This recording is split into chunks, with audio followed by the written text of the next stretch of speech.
একটা রাখাল ঢুকে গেল হঠাৎ করে, ইহুদিদের রাখাল। সাহাবীদের সাথে মোলাকাত। এই সাহাবীরা, তোমরা যে আসছো খায়বারের প্রান্তরে যুদ্ধ করার জন্য, তোমাদের লিডারের সাথে আমি মোলাকাত করতে চাই। রাখাল বলে, তোমাদের লিডারকে, তোমাদের নেতাকে আমি মোলাকাত করব। যখন সাহাবায়ে কেরাম বলে, ইহুদিরে ওই যে দেখো না ছোট্ট সাধারণ একটা তাঁবু দেখা যায়, ওই তাঁবুর ভিতরেই আছে আমাদের লিডার, আমাদের নেতা, আমাদের নবী মুহাম্মাদুর রাসূলুল্লাহ। চিল্লায় পড়া যাবে কি মারহাবা। ইহুদিকে আমি গরিব বলে মজা করলাম, আমি বড় গরিব এই জন্য মজা করলা। নেতারা বুঝি এমন তাঁবুর মধ্যে থাকে, মজা করলা নাকি আমার লগে? তুমি চিন্তাও করতে পারো না, আমাদের নেতা হলো ইসলামের নেতা, মুসলমানদের নেতা। আমাদের যারা লিডার হয় এরা হয় ইমামে আদেল, এরা আদালত কায়েম করতে জানে, ইনসাফ কায়েম করতে জানে, এরা সবার বেলায় সমতা বজায় রাখে। এদের প্রজারা যেন ঘুমায়, এরাও তো ওই জায়গার মধ্যে ঘুমায়। ইহুদি রাখাল কয় যে এর লগে মুলাকাত করা দরকার। হযরত মুহাম্মদ সাল্লাল্লাহু আলাইহি ওয়াসাল্লাম তাঁবুর ভিতরে সমস্ত মুসলিমদের লিডার উনি আছেন। ইহুদি রাখাল ঢুকলেন, যে বলতে লাগলেন, আর ইউ লিডার? হ্যাঁ আমি লিডার মুসলমানদের। হ্যাঁ, এত মনে মনে অবাক। আরে কয় কি, সারা জিন্দেগি হই নাইলাম নেতা গো, চলাফেরা গো বালিশান, ভাব সাপ নিয়ে চলে, জীবনও সাধারণ কোন মানুষ তার সামনে গিয়ে কথা বলতে পারে না, নিষেধ। আরো দুনিয়ার সাইন স্বাক্ষর টাক্ষর দিয়া এরপরে তার সঙ্গে গিয়ে একটু সালাম দেওয়ান লাগে, ঠিক কিনা বলেন? এত কষ্ট, কিন্তু হে দিয়ে আমার লোক কথা কয়। আমি কই আপনি লিডার? কয় হ্যাঁ। কয় হ্যাঁ আমি লিডার। আরে কি নরম লোক। হযরত মুহাম্মদ পয়গম্বরের সামনে গিয়া বলে, এই মুহাম্মদ আপনি বলুন, একটা কি এর জানি আপনি দাওয়াত দেন, এই দাওয়াতের ব্যাপারে আমার জানায়া দেন, কি বিষয়ে আপনি দাওয়াত দেন? নবীজি বলতে লাগলেন, জমিনের কোনো ব্যক্তির বিরুদ্ধে আমি বলি না, আমি একজনের পক্ষে বলি, তার নাম কি? আরো জোরে বলেন, কুলু লা ইলাহা ইল্লাল্লাহ। এটাই হলো আমার দাওয়াত। আদম নবী থেকে নিয়ে পর্যন্ত আমার দাওয়াত, সব নবীদের দাওয়াত। তোমরা সবাই বলো আল্লাহ ছাড়া কোনো ইলা নাই, আল্লাহ ছাড়া কোনো মাহবুদ নাই, আল্লাহ ছাড়া ইবাদত পাওয়ার যোগ্য কেউ নাই। এটাই হলো আমার দাওয়াত।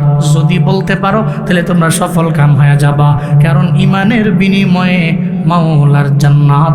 কথা বলেন ঠিক কিনা? এটাই তো আমার মিশন। ইহুদি কয়, যদি তোমার কালিমা যদি আমি পড়ি আর ইমানদার হয়ে যাই, তাহলে আমার ফায়দা কি?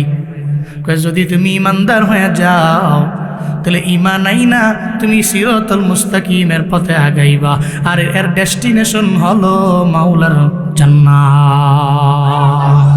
আতিনা ফি দারে দুনিয়া না হাসান, আতিনা ফি দারে উকবা না হাসান, ইয়া গিয়াসাল মুস্তাগীসি নাহদিনা লফদিখার বিল উলুমে ওয়াল গিনা। হর গৌরি দেনে को तू तैयार है, जो न मंगे उस्त तो वे जारो है। ইহুদি কয় ইমানের বিনিময়ে জান্নাত। হ্যাঁ, এরপরে আমায় বলেন, ইমান আমি আনলাম, ইমানের বিনিময়ে আমি জান্নাত পেয়ে যাব, ওই জান্নাতের মধ্যে আমি কয়দিন থাকবো? বলতে লাগলো ইহুদি, আমি যদি কালেমার বিনিময়ে জান্নাতে যাই, বলো মুহাম্মদ ওই জান্নাতে কয়দিন থাকবো? কয়দিন থাকবো জান্নাতের মধ্যে? এটা বলার পরে আমার মায়ার নবী জানা দেয়, চিন্তা নাই, শুনে নাও ইহুদিরে, তুমি যদি জান্নাতের মধ্যে যাও, ওই জান্নাতের মধ্যে নির্দিষ্ট কোনো সময় না, খালিদিনা ফিহা, ওই জান্নাতে যে একবার ঢুকে বের হইবারও মন চায় না, আল্লাহ পাক তারে বের কইরা অন্য কোনো জায়গায় নিবে না। চিল্লা পড়া যাবে কি সুবহানাল্লাহ? এবার ইহুদি কয় তাহলে তো ভালো, জান্নাত পামু, আবার অনেক গেলে লম্বা সময় থাকতে পারবো, নির্দিষ্ট কোনো সময় সীমা নাই। ভালোই তো, তাহলে আমারে পড়ায়া দাও আশহাদু আল্লা ইলাহা ইল্লাল্লাহ ওয়া আশহাদু আন্না মুহাম্মাদান আবদুহু ওয়া রাসূলুহু। চিল্লায়ে পড়েন আল্লাহু আকবার। মুসলমান হয়ে গেলেন। এবার ইহুদি কয় এতক্ষণ পর্যন্ত আপনারে মোহাম্মদ বললাম, এখন বলতে পারবো না। আপনি আমার রাসূলুল্লাহ, আপনি হলেন আমার পয়গম্বর। আমার নবীকে সম্বোধন করে বলে পয়গম্বর। এখন আমি মুসলমান হয়ে গেলাম, এখন আমি কি করব? আমার নবীকে এখন তো নামাজের সময় না, আমি তোমাকে নামাজের ব্যাপারে বলবো। আবার রমজানও না, আমি তোমারে বলবো যে রোজা রাখবো। আমি যে তাঁবুর মধ্যে বসে রইলাম, আমরা তো এখানে নামাজের জন্য, রোজার জন্য আসি নাই। আমরা আসছি ফি সাবিলিল্লাহ, জিহাদ করার জন্য। এর মানে বর্তমানে তোমার কাজ হবে খায়বারের প্রান্তরে আমার সাহাবীদের সঙ্গে যাইয়া কাঁধে কাঁধ মিলাইয়া জিহাদের ময়দানে যুদ্ধ করা। ইহুদি কয় পয়গম্বর, আমার তো জানা নাই, জিহাদের ময়দানে যদি আমি যাই, ওখানে গিয়ে যদি আমি যুদ্ধ করে করে মারা যাই, তাহলে আমার কি ফায়দা?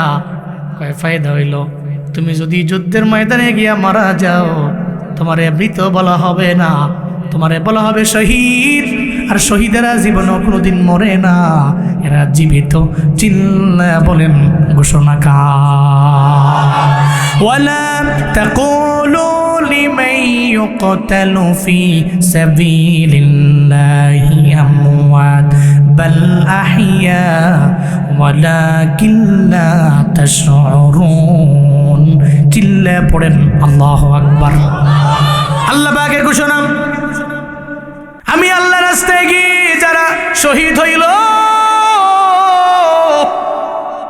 এদের মৃত বলো না, এরা জীবিত। কার ঘোষণা? বাল হুম ইউরজাকুন। আল্লাহ পাক বলেন, কবরের মধ্যে যাওয়ার পর আল্লাহর পক্ষ থেকে জান্নাত থেকে আমার আল্লাহ এদের রিজিক পাঠায়। সুবহানাল্লাহ জোরে কয় না? এদের জান্নাত থেকে রিজিক দেওয়া হয়, এরা রিজিক প্রাপ্ত হয়ে যায়। এই শহীদ যদি তুমি হও, তাহলে তুমি জান্নাতেও যাবা, আবার তোমার এমনিতেও বলা হবে না, জীবিতই বলা হবে। হাসরের ময়দানে তোমার কত দাম তোমার তো জানাও নাই। কারণ যারা সুহাদা হাসরের ময়দানে আল্লাহর দরবারে যাবে, কারো হাত নাই, কারো পা নাই, কারো মাথার একটা অংশ নাই, কারো চোখ নাই, কারো কান নাই। হাসরের ময়দানে আল্লাহর দরবারে এভাবেই এরা উঠবে। কারণ সুহাদাদের গোসল দেওয়া হয় না, এমন অবস্থায় তুই এদেরকে দাফন করে দেওয়া হয়। আল্লাহর দরবারে এলা যাবে, আল্লাহ বলবে তোমরা কারা? এরা বলবে আল্লাহ জমিনের মধ্যে ফি সাবিলিল্লাহ যুদ্ধ করতে যে আমরা ছিলাম সুহাদা, হয়ে গেলাম সুহাদা। আল্লাহ গো, এই শহীদ অবস্থায় আজকে তোমার দরবারে আইলাম। আল্লাহ কয়, শহীদ রে, আমি আল্লাহর জন্য, দিন কায়েমের জন্য তুমি তোমার তাজা রক্তগুলো জমিনের মধ্যে বিলীন করে দিয়া গেলা। আমি আল্লাহ চাই না তুমি জাহান্নামে যাও, আমি আল্লাহ চাই না মিজানের দাড়ি পাল্লায় তুমি দাঁড়াও, আমি আল্লাহ চাই বেলা হিসাব তুমি জান্নাতে চলে যাও। আরো জোরে আল্লাহু আকবার। আমি আল্লাহ চাই না তুমি জাহান্নামে যাও, আমি আল্লাহ চাই শহীদ রে ফি সাবিলিল্লাহ যুদ্ধ করছো, এত পরিমাণে কষ্ট করছো রবের রাস্তায়, আমি আল্লাহ চাই না, আমি আল্লাহ তোমার দরবার থেকে হিসাব নিব, আমি আল্লাহ চাই না। আমার জান্নাতটা রেডি আছে, তোমার কোনো হিসাবও নেওয়া লাগবে না, তোমার জন্য কোনো মিজানের দাড়ি পাল্লাও নাই, তুমি এখনই যাও, আমি রবের জান্নাতে তুমি ঢুকে যাও। ইহুদি কয়, নবী তাহলে এর মানে আমি জান্নাতি হয়ে যাব? আমারে যদি পারমিশন দেন, আমি এই মুহূর্তে খাইবারে যাব, যুদ্ধ করে আমার রক্ত বিলীন করে দিয়ে আমি শহীদ হয়ে যাব। সুবহানাল্লাহ জোরে কয় না? আরো জোরে কয় না? আল্লাহু আকবার। নবীজি বলতে লাগলেন, হ্যাঁ ইহুদি, তুমি যুদ্ধের ময়দানে যাবা, ঠিক আছে যাবা, ঠিক আছে যুদ্ধের ময়দানে যাবা। তোমার কাছে যে ছাগলগুলো আছে, এই ছাগলগুলো, বকরিগুলো, এগুলো তোমার মালিকানায় নাই, এটা যে কোনো একটা ইহুদির মালিকানায় আছে, এটা তোমার হক না, এটা বান্দার হক। ইহুদি তুমি যাবা, তবে আগে তুমি ইহুদির বাড়ি যাও, ইহুদির বাড়ির মধ্যে যাইয়া এই ছাগলগুলো দিয়ে আসো, ওখানে দিয়ে আইসা এরপরে যুদ্ধের ময়দানে তুমি যাইও। আমরা হইলে বলতাম যেহেতু দল সেইটা চলে আইসে, তাহলে যত সম্পদ আছে সব আমগ জবাই দে আর খা। কথা বলেন ঠিক কিনা? দল ছেড়ে পড়ছে আমগো দলে, তাতে এই আমগুই খা জয় কর। সাহাবায়ে কেরাম খবর দে, খা খালি। কি শিক্ষা! সুবহানাল্লাহ জোরে কর না। কি শিক্ষা দিয়েছেন মুহাম্মদ সাল্লাল্লাহু, কি শিক্ষা দিয়েছেন। ওই সময় বললেন বান্দার হক, তুমি আল্লাহর হক নষ্ট করছো, আল্লাহ তো চাইলে তাওবার মাধ্যমে মাফ করবে, কিন্তু বান্দার হক দেখাইছো। হাসরের ময়দানে আল্লাহ বলবে, কিরে আব্দুল কুদ্দুস যাও জান্নাতের মধ্যে যাও। বলা হবে জান্নাতের মধ্যে যাওয়ার জন্য যদি আব্দুল কুদ্দুস নামের কারো লগে মিল্লা যায় রাগ হইয়েন না। উদাহরণ দিলাম, পরে রাগ হয়েছে, হুজুরে আমার নামটা কইছে, সাহস কত বড় হুজুরে। আল্লাহ হাসরের ময়দানে বলবে, যাও তোমার নেক আমলের বিনিময়ে জান্নাত। উনি যাবেন, যাওয়ার পথে একজনে দাঁড়ায় যাবে, কই যাও? দাঁড়াও, কাজীপুরা গ্রামের মধ্যে তুমিও ছিলা আমিও ছিলাম, ওই যে আমার কাছ থেকে 20,000 টাকা নিছিলা, বলছিলা দিমু দিমু দিমু দিমু কয়া কয়া আর দেও নাই। ঘুরাইতে ঘুরাইতে মাথায় নষ্ট হয়ে গেছে, আমার জুতা 5 জোড়া পর্যন্ত আমার ক্ষয় হয়ে গেছে। আজকে আমার টাকা তুমি আমায় দাও, এরপরে তুমি জান্নাতের মধ্যে যাও। এবার তো বিপদে পড়ে যাবে বান্দা, আল্লাহর দরবারে গিয়ে বলবে, আল্লাহ জমিনের এক ব্যক্তি তো আমার দরবারে 20,000 টাকা চায়। কয় প্রমাণ আসেনি? কয় আমার কাছে তো কোনো প্রমাণ নাই। কয় প্রমাণ আছে, কিরামান কাতিবিন আছে না না?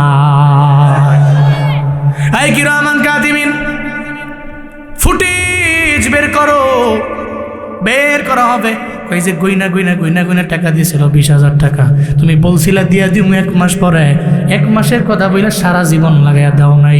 ওই ব্যক্তিও তো পাগলের মতো হয়ে গেছে, 3 বছর ঘুরা কয় আর ঘুরাও লাভ নাই। আবার এরম এমন এমন খাসলতে লোক জমিনের মধ্যে আছে, বহুত লোক আছে। দোকান থেকে বাকি খায়, কি খায়? দোকান থেকে বাকি খেয়ে কয় নিও, যাওয়ার সময় কি কয়? নিও। তো এবারটা কয় এখনই দেন, নিও। এরকম করতে করতে বাই খাইছে, মোটামুটি ধরেন একটা দোকানের মধ্যে বাই খাইছে 1,500, 2,000, 5,000 টাকা বাকি খাইছে। তো খাইয়া এর দোকানে আর যায় না, ঠিক কিনা? হ্যাঁ, এই দোকানের আশেপাশেও নাই, ওই অন্য দোকানে যায়, ওই দোকান থেকে মালটাল খায়, ওখান থেকে মাল কিনে নিয়ে যায়। তো 5 মাস চলে গেছে, 6 মাস চলে গেছে, তো বছর চলে গেছে। ওই লোক তো কয় কি এই লোকের কোনো দেহা টেহা মিলে না। তো হ্যাঁ চিন্তা করে যে এই লোকের সামনে তো ভুলেও পড়া যাবে না। তো হঠাৎ করে একদিন মসজিদের মধ্যে পড়ে গেছে। কই পড়ছে? মসজিদের ভিতরে। এখন তোর যাওয়ার কায়দা নাই, কারণ মসজিদের মেন দরজা ছাড়া বেরোবো কোন দিক দিয়া? জানলা না আছে কঠিন, এদিকে জানলায় গিরিল, আবার ঠাই, যাইব কোন দিকে দৌড় দিয়া? দৌড়ে লাইছে, কই যাও? তুমি যে বাহিতে খাইয়া তুমি যে আমার টাকা টুকা দেও না, কাহিনী কি? এটা বলার পরে তো হ্যাঁ কয়ে যায়, তোর কি লজ্জা শরম নাই তোর? কারে কয়? যে ব্যক্তি ফানা হেরে কয়, তোর কি লজ্জা শরম নাই? এই কয়টা টিহা কি এতদিন চাওয়া লাগে? হের বলে লজ্জা নাই, হের লজ্জা আছে। নাউজুবিল্লাহ জোরে কয় না, শরম, একটু শরম তার নাই।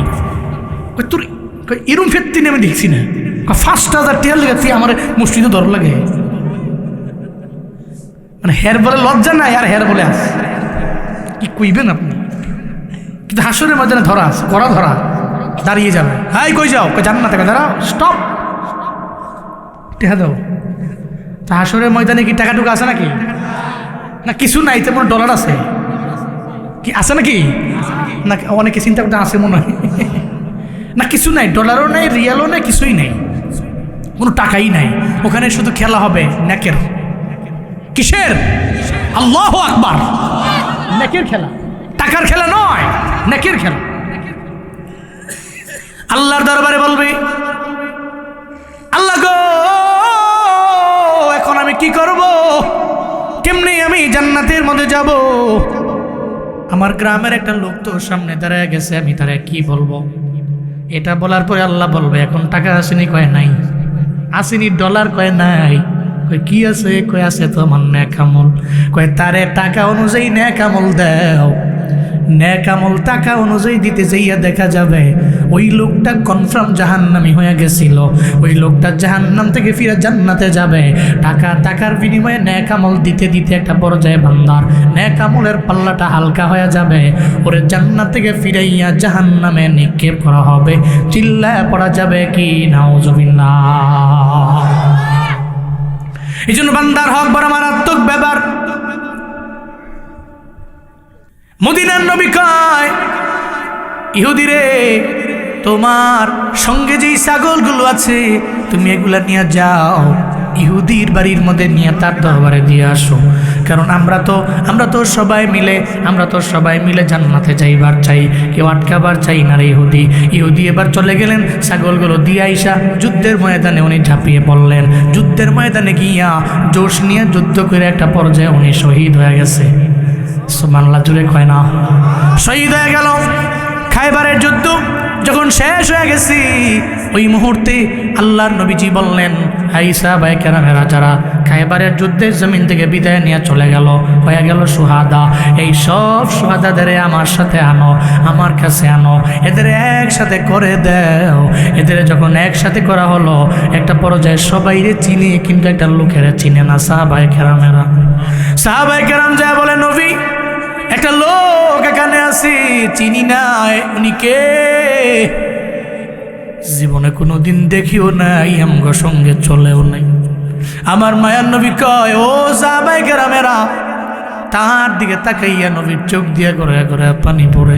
একটু তাকাইয়া দেখ না, এমন একটা ব্যক্তি, তার কপালে তো ভালো, ঈমান আনার পরে নামাজও পড়ে নাই, রোজাও রাখে নাই, কোনো আমল করে নাই, যুদ্ধের ময়দানে গেছে, জিহাদ করছে, শহীদ হয়ে গেছে, তার কপালে আছে মাওলার জান্নাত। তার কপালে মাওলার জান্নাত। নামাজ পড়ে নাই, রোজা রাখে নাই, আমল করে নাই, কোনো কিছুই করে নাই, ঈমান নাই না, যুদ্ধের ময়দানে চলে গেছে, তখন থেকে শহীদ হয়ে গেছে। দেখো তার দিকে, তার নসিব কত ভালো, সে জান্নাতি মানুষ। তো ঈমান আই না, আপনার ঈমান আই না, আপনি নামাজ কইরা আমল কইরা মইরা গেছেন, তো জান্নাতি আপনি। অথবা আপনি ঈমান আনছেন, আবার ঈমান অবস্থায় আপনার মরণ হয়ে গেছে, আপনি জান্নাতি মানুষ। সুবহানাল্লাহ জোরে পড়বেন না? আল্লাহ আমাদের প্রত্যেককে তুমি ঈমানি মরণ নসিব করো। আরো জোরে পড়ে না আমিন। ঈমানি মরণ বড় দামি মরণ। রাবেয়া বসরি বললেন, হাসান বসরি, আপনি আগে নাম্বার 1 টেনশনটা দূর করেন, আমার ঈমানের সাথে মরণ হবে কি হবে না। উনি বলল, ঈমানের সাথে মরণ তো আমারই খবর নাই, আমি তোমারটা বলবো কেন? তো ঠিক আছে, তাহলে 1 নাম্বার টেনশনটা দূর করতে পারলেন না, সত্য মানতে পারলেন না। 2 নাম্বার টেনশন কয়টা? যে 3টা কইছে হে মনে হয় ঘুমাইছে। সবাই কোন কয়টা টেনশন? কয়টা? 4টা। নাম্বার 1 টেনশন, ঈমানের সাথে আমার মরণ হবে কি হবে না। নাম্বার 2 আমার টেনশন, আমার চিন্তা হইল কবরের মধ্যে যাওয়ার পরে পৃথিবীর সমস্ত ব্যক্তিকে 3টা সওয়াল করা হবে, হবে কি হবে না? 3টা সওয়াল করা হবে। নাকি এখানে এমন কেউ আছেন, আপনি বড় ওলিয়ে কামেল, আপনার কবরে মুনকার নাকির আসবে না? আছেন নাকি কেউ? মুনকার নাকির আসবে। মুনকার নাকির আইসা কবরের মধ্যে সওয়াল করবে, মান রব্বুক, রবের পরিচয় দাও। ওমা দীনুক, তুমি ধর্মের পরিচয় দাও। ওমান হাযার রাজুলুল্লাযী বুইসা ফীকুম, মদিনা নবীর পরিচয় তুমি দাও না। কয়টা সওয়াল? 3টা সওয়াল করা হবে। কে ধনী, কে গরিব, কে উচ্চ শিক্ষিত, কে নিম্ন শিক্ষিত দেখবে না, সব মানুষের বেলায় সমান। 3টা সওয়াল করা হবে। নাম্বার 1 রবের পরিচয় দাও, 2 নম্বরে ধর্মের পরিচয় দাও, 3 নম্বরে রাহমাতুল লিল আলামিনের পরিচয় দাও। এই 3টা সওয়াল করা হবে। রাবেয়া বসরি কয়, ও হাসান বসরি, আপনি বলেন না এই 3টা সওয়ালের জবাব কি আমি দিতে পারবো কি পারবো না? আমার তো জানা নাই। যদি কনফার্ম করতে পারেন দিতে পারবো, তাহলে আমি আপনার সঙ্গে বিবাহ বন্ধনে আবদ্ধ হয়ে যাব। হাসান বসরি কয়, রাবেয়া রে শুনো, কবরের মধ্যে যাওয়ার পরে আমি একা, ওখানে গিয়ে আমি রবের পরিচয় আমি নিজে দিতে পারবো কি পারবো না গ্যারান্টি নাই। আমি ওখানে গিয়ে আমার ধর্মের পরিচয় দিতে পারবো কি পারবো না গ্যারান্টি নাই। আমি ওখানে গিয়ে আমার ধর্মের পরিচয়, নবীর পরিচয় দিতে পারবো কি পারবো না, এই ব্যাপারে আমার কোনো গ্যারান্টি নাই কবরের মধ্যে। যেটা আমি নিজেই পারবো কি পারবো না, যেই ব্যাপারে আমার এই গ্যারান্টি নাই, ওই জায়গাতে আমি তোমার ব্যাপারে বলতে পারি না। কারণ যেই জায়গায় আম্মাজান খাদিজা ওই চিন্তা করে নবীর দরবারে কান্দে, যেই চিন্তা আম্মাজান খাদিজাও কান্না করে, ইন্তেকালের আগে উনি কান্না করতে লাগলেন। নবীজি বললেন, ও খাদিজা, তোমার চোখের বাণী আমি জীবনেও কোনোদিন আমি সহ্য করতে পারি না। খাদিজা রে, তুমি চোখ দিয়া গড়ে গড়ে পানি পড়বে, তোমার আমি মানতে পারি না। ইন্তেকালের আগে আম্মাজান খাদিজা বলতে লাগলেন, ও আমার পয়গম্বর, আমি তো জমিন থেকে বিদায় নিয়ে চলে যাব।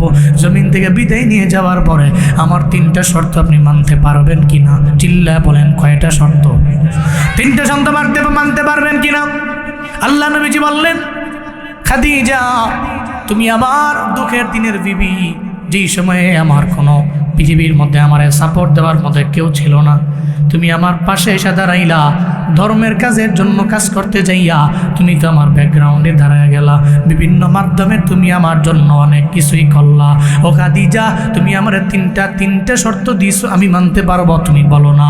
আম্মাজান খাদিজা বলতে লাগলেন, পয়গম্বর, আমার নাম্বার 1 সওয়াল আর নাম্বার 1 শর্ত হলো, আমি যেদিন জমিন থেকে বিদায় নিয়ে চলে যাব, আমার বিদায় নিয়ে যাওয়ার পরে কোনো বাজার থেকে আমার জন্য আপনি কোনো কাফনের কাপড় আমার জন্য আনবেন না।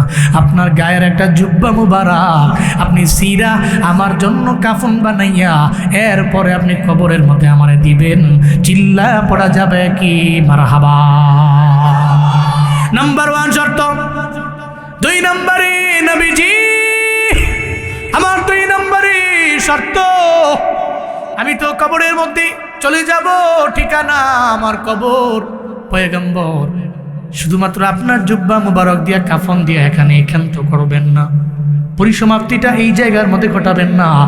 কবরের মধ্যে যখন আপনি নামাবেন, জমিনের অন্য কাউরে দিয়া নামাবেন না, আপনি নিজে কবরে নামবেন। কারণ যেই কবরের মধ্যে আমার নবী নিজে নামবে, ওই কবরে জীবনে কোনোদিন আযাবের ফিরিস্তা আসতে পারবে না। 2 নম্বর শর্ত। এরপরে 3 নম্বর, পয়গম্বর, আপনার দরবারে আমি আরজি জানাই, সবাই তো আমার মাটি দিয়া বিদায় নিয়ে চলে যাবে, কারণ কবরের পাশে তো কেউ যায় না, কেউ থাকেও না, কবরে তো নিথর দেহটাই পড়ে থাকে, কেউ যায় না। এই আবার কবর দেওয়ার পরে একটা সেকেন্ডের জন্য তো কেউ দাঁড়ায় না, সবাই তো একটু পরে বিদায় নিয়ে চলে যায়।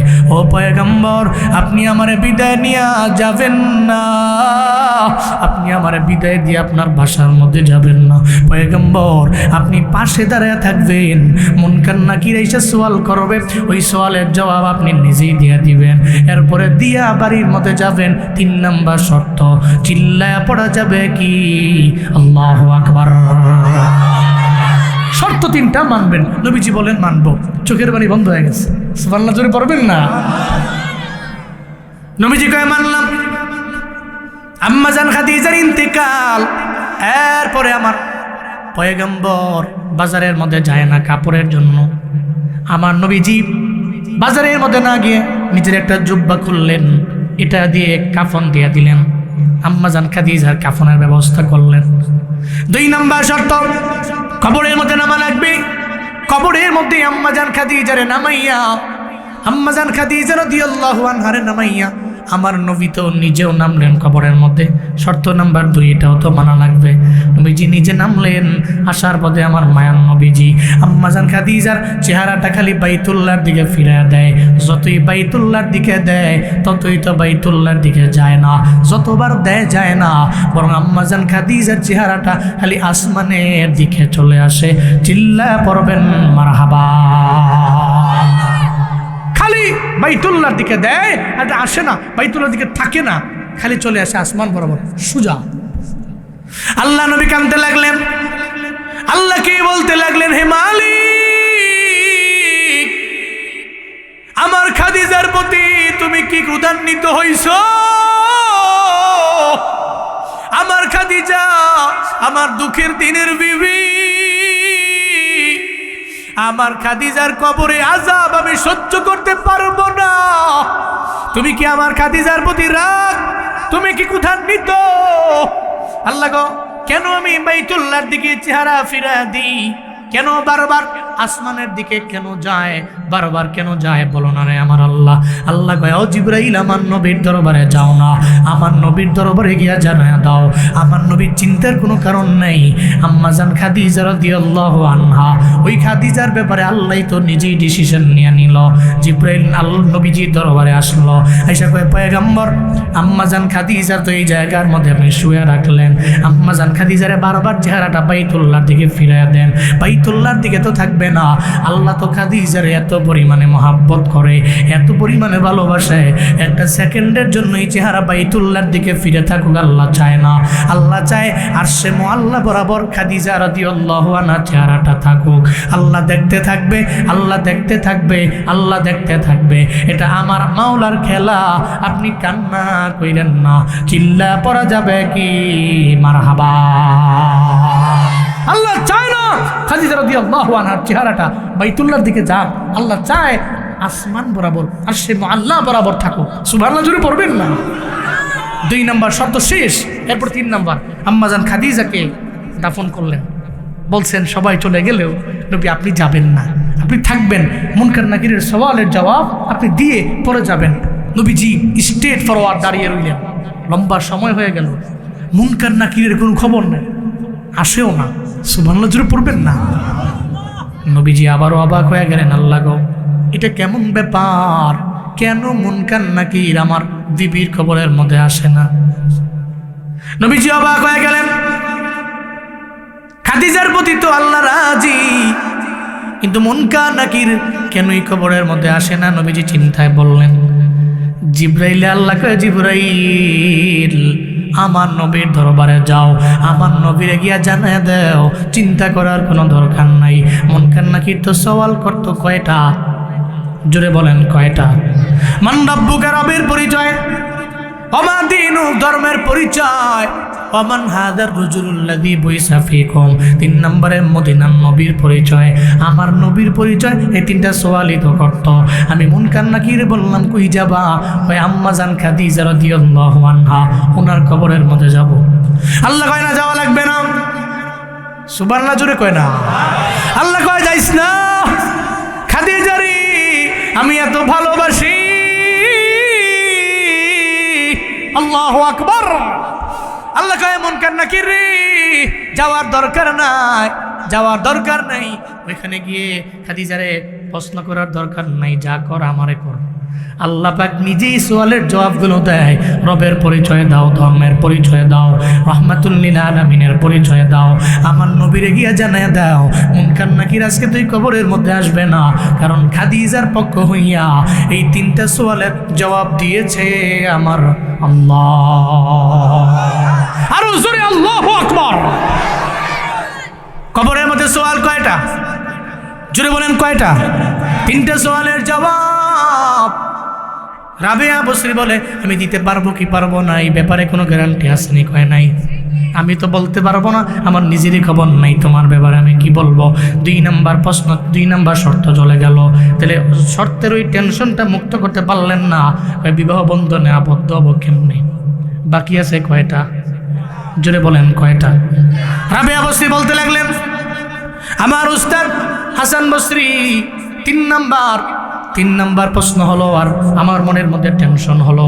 আসরের ময়দানে দল হবে 2টা, একটা দল হবে আবরার আর একটা দল হবে ফুজ্জার। এক দল হবে নেক আমল করনেওয়ালা আর এক দল গুনাহ করনেওয়ালা। কথা বলেন ঠিক কিনা? দল কয়টা? মূলের দল 2টা। ইন্নাল্লাহ বরার লাফি নাঈম ওয়া ইন্নাল ফুজ্জার লাফি জাহিম। দল হবে দুইটা, আবরারদের জন্য জান্নাত, ফুজ্জারদের জন্য জাহান্নাম। এই দুইটা দল হয়ে যাবে। এবার কয় আপনি বলেন না আমি নেক আমল করনেওয়ালাদের দলে হব না গুনাহ করনেওয়ালাদের দলে হব?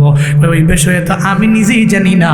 আল্লাহ কি আমার আবরারদের দলভুক্ত বানাবে নাকি ফুজ্জারদের দলভুক্ত আল্লাহ বানায় দিবে, এই ব্যাপারে আমারই তো জানা নাই। আমি তোমার কি ব্যাপারে আমি জবাব দিব? আমারই জানা নাই, খবর নাই, তোমারে কি বলবো? সুবহানাল্লাহ জোরে পড়বেন না। তিনটা টেনশনের কথা বললাম, আপনি খালি আপনারটা চিন্তা করলেন, আমারটা কইতেই পারলেন না। 4 নাম্বার টেনশন, নাম্বার 4, আমার লাস্ট টেনশন, আমার চিন্তা কাজ করছে আমার ভিতরে। হাশরের ময়দানে জান্নাতে যাওয়ার জন্য একটা ব্রিজ পার হওয়া লাগবে। ওই ব্রিজের নাম কি? সবাই বলেন, ব্রিজের নাম কি? যমুনা নাকি? না মনে করি না যমুনায় জামুকে 550টা টুল দিয়া প্রাইভেট খেলুয়া জামুকে ধরিয়া হুন্ডে টুলে জামুক। এটা যমুনা ব্রিজ না, এটা পদ্মা না, এটা ফুলসিরাত, ঠিক কিনা? ওটা পার হওয়ার জন্য আমল লাগবে, সিরাতুল মুস্তাকিমের পথে মথে চলা লাগবে। এটা সেই ব্রিজ, সেই ফুলসিরাত। আমি ফুলসিরাত পার হইয়া জাহান্নামকে অতিক্রম করে জান্নাতে যাওয়া সম্ভব কিনা? কে বললেন? রাবিয়া বসরি বললেন। হাসান বসরি কয় এই বিষয়ে আমারই খবর নাই। পুলসিরাত পার হইয়া জান্নাতে আমি যেতে পারবো কিনা এটা আমারই খবর নেই, কারণ ওই ব্রিজের টুল দেওয়ার মতো সে অ্যামাউন্ট আমার হাতে আছে কি নাই আমার নিজেরই তো চিন্তা। আবার আপনার টুল দিব কতক্ষণ নেই, পকেটের টাকা আছে মাত্র 400 টাকা যাওয়ার সময়। এখন আমার সফর সঙ্গী যেটি আছে এর কাছে একটাও টাকা নাই, যমুনার টুল পারেই দিব আমার যাওয়ার সময় 550 টাকা দিয়া। এখন আমার কাছে টাকা 400 টাকা, হেনে যে ভিক্ষা করা ছাড়া কোনো উপায় নাই, আর কারো কাছে নাই, হেরাও মাফ করতো না। মাঝে মাঝে চেক করার সময় ওই আমার ড্রাইভার সাহেব মাঝে মাঝে কয়, আচ্ছা আমরা যে এতবার আসি না সিরাজগঞ্জে কতবার আইলাম, উত্তরবঙ্গে ঢুকলেই তো যমুনা পার হই, বহুত পার হয়েছে, টাকা দিতে দিতে মনে হয় যে এক টুল ভরে গেছে গামু টাকা দিয়ে হই। তো মাঝে মাঝে ড্রাইভার সাহেব কয় এই যে এতবার আসি মাফ কি করা যায় না? তো না না প্রয়োজনে 50টা বাড়াই দেন, আরো 550 টাকা 600 টাকা দেন, এবার আরো বাড়ায় দেন। তা আমার কাছে টাকা আছে 400, কারণ আমি পারবো কেমন, আমার নিজেরই খবর নাই। আরেকজন যদি চাই ভাই আমার কাছেও নাই, আমারে লইয়া ওপার চলেন, কারণ আমার গাড়িটা ভাড়া করে দেন, 550 টাকা আপনি দেন। আমি কম আমার নিজেরই তো বেল নাই, আমি আপনারা নিমু কেমনে? হাসান বসরি কয় পুলসিরাত নামক ব্রিজটা পার হব, নিজেরই তো টুল প্লাজায় গিয়া আটকে যাওয়ার সম্ভাবনা আছে, টাকা কি আছে কি নাই এটা আমারই চিন্তা। আবার তোমারে লইয়া আমি তোমার 2 জন লইয়া কেমনে পার হইয়া জান্নাত পর্যন্ত যাব, এ ব্যাপারে আমারই তো চিন্তা। এই জন্য চিন্তা আপনার নিজের চিন্তা আপনি নিজে করেন, নিজেরই তো কোনো খবর নাই, খালি অপরজন নিয়ে চিন্তা। রাবিয়া বসরি কয় তাহলে এই পজিশন মতো এই সাইডটা বিশাল ঝামেলা আমি পড়ছি, টেনশনও করতেছি, একটা কোনো সমাধান আপনি দিলেন না, বিয়ে হইতো না। না তোমাকে আবার বিয়ে হইব, যারা নৌজওয়ান আছে তোমরা ডরেও না, আল্লাহ এদের বউ মিলে দেখ, খুব দ্রুতই মিলে দেখ, জোরে পড়ে না আমিন। নৌজওয়ানদের বিয়া দিয়া দিয়েন, নৌজওয়ান হইছে জুয়ান পোলা, অন্যায় করতে জানে, অপরাধ করতে শিখে গেছে, বিয়ে দিয়ে দিবেন, নাহলে সে খারাপ কাজে লিপ্ত হয়ে যাবে। হ্যাঁ, এটা বাবা মারা দেখতে হবে, খুব খেয়াল রাখতে হবে যাতে নির্দিষ্ট সময়ের পরে দেরি না হয়। তবে এটা কায়দা মতো ইনশাআল্লাহ, হ্যাঁ কায়দা মতো ঝামেলা বুঝা। আবার এই চিন্তা করা যাবে না ফুল্লারে বিয়ে করাইলে হ্যাঁ বইয়ের ফাগল হইয়া পরে আমারে ভুলে যাইব, হ্যাঁ আমারও ভুলে যাইব, এই চিন্তা করে আমগো এলাকায় বহুত লোক আছে 27 বছর 28 বছর হয়ে গেছে এখনো ফুল্লারে বিয়েই করাইছে না। তা 28 বছর হয়ে গেছে 30 বছর হয়ে গেছে, আর যে বিয়েই করায় নাই, এ যে গুনাহ করে আব্বা আম্মার আমল নামায় এই গুনাহ যা পোষে। এই জন্য আপনার নিজেরই তো বেল নাই, নিজের গুনারই খবর নাই, আবার পোলাপানের গুনাহ যদি আমল নামায় ঢুকে তাহলে তো আবার ডাবল ট্রিপল হয়ে গেল। এই জন্য খুব কেয়ারফুলি ইনশাআল্লাহ, হ্যাঁ খুব কেয়ারফুলি। আল্লাহ আব্বা আম্মা পরিবার পরিজন ছেলে মেয়ে আল্লাহ সবাইকে সঠিক বুঝ দান করেন। সকলে পড়েন আমিন, আরো জোরে পড়েন আমিন। জান্নাতে যাইবার চান তো কারা কারা চান? হাত তুলে আল্লাহকে দেখান। আল্লাহ প্রত্যেককে ঈমান আর নেক আমলের বিনিময়ে জান্নাতি হওয়ার তৌফিক দান করেন। আরো জোরে পড়েন আমিন। মালিক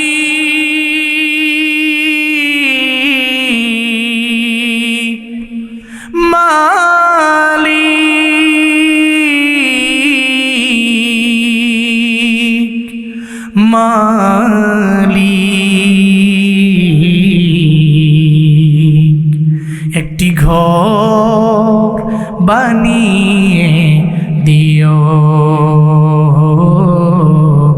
একটি ঘর বানিয়ে দিও। মালিক তুমি জান্নাতে তোমার পাশে আমার একটি ঘর বানিয়ে দিও, একটি ঘর বানিয়ে দিও। সে বিভীষিকাময় মহাদিনী তোমার প্রতিবেশী করে নিও। মালিক তুমি জান্নাতে তোমার পাশে আমার একটি ঘর বানিয়ে দিও, একটি ঘর বানিয়ে দিও, একটি ঘর বানিয়ে দিও। চিল্লা পড়েন আমিন, আরো জোরে পড়েন আমিন। সে জান্নাতে আপনার জন্য ব্যক্তিগতভাবে জান্নাতে আপনার জন্য ঘর হবে। কেমনে? নবীজি বলছেন, মান বানা লিল্লাহি মাসজিদান বানাল্লাহু লাহু বাইতান ফিল জান্নাহ। জমিনে তুমি আমার ঘর বানাও, আমি জান্নাতে তোমার জন্য ঘর বানাবো। সুবহানাল্লাহ। আসতে কেন চিন্তা করছে? হুজুরে আস্তে আস্তে আগাইতেছে, আমগো পকেটের দিকে আদিতেছে। এই চিন্তা করে অনেকে সুবহানাল্লাহ আসতে কইছে। জোরে কোন সুবহানাল্লাহ, কোন আলহামদুলিল্লাহ, আরো জোরে চিল্লায় আল্লাহু আকবার। জমিনে তুমি আমার ঘর বানাও, আল্লাহ কয় জমিনে তুমি আমার ঘর বানাও, জান্নাতে আমি তোমার ঘর বানাই দিব। তুমি তো ঘর বানাইছো ইট বালু দিয়া, আমি তোমার ঘর বানাই দিব গোল্ড দিয়া। সুবহানাল্লাহ জুড়ে কয় না? তো জান্নাতি ঘর চান তো? কে আছেন? আমার আগের আমাদের মাহাদি ভাই লম্বা সময় আপনাদের কাছে চেয়েছেন, আপনারা দিয়েছেনও, কিন্তু এরপরে এই সমস্ত অঞ্চলে আমি জানি প্রধান বক্তার হাতে দেওয়ার জন্য অনেকে চুপকিরা ঘাপটি মেরে বসে থাকে। এটা আমার জানা আছে। অনেকে পকেটে রেখে দিছে, কয় না প্রধান বক্তা না এলে দিতাম না।